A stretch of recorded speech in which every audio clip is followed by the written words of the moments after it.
The idea was to find some common ground on Syria. But US Secretary of State Rex Tillerson was quick to point out that Washington and Moscow first had their own differences to sort out. We frankly discussed the current state of U.S.-Russia relations. I expressed the view that the current state of U.S.-Russia relations is at a low point. There is a low level of trust between our two countries.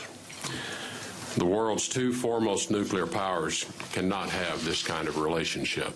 But his Russian counterpart downplayed the rift. The US and Russia have been at the forefront over the recent years of international efforts at finding solutions, at rallying all the parties concerned, both parties to the Syrian conflict and external players, bringing them together at the negotiation table under the aegis of the UN. Today, we agreed to continue to work bilaterally in order to facilitate this process, to push the multilateral process forward.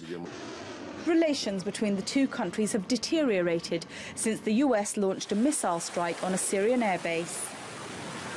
The regime is suspected of using that base last week to launch a chemical attack in Idlib.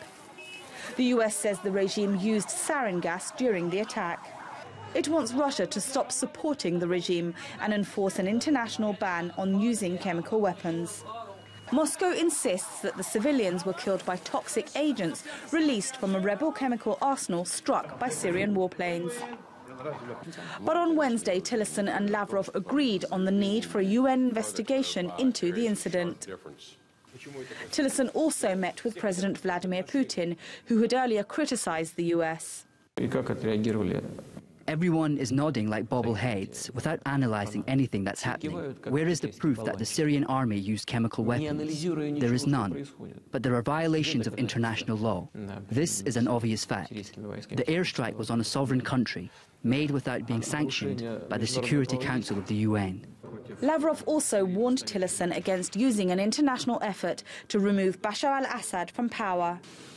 And even before the US Secretary of State had the chance to board his plane home, Moscow announced it was expecting a visit from a Syrian Foreign Ministry official within the next few days.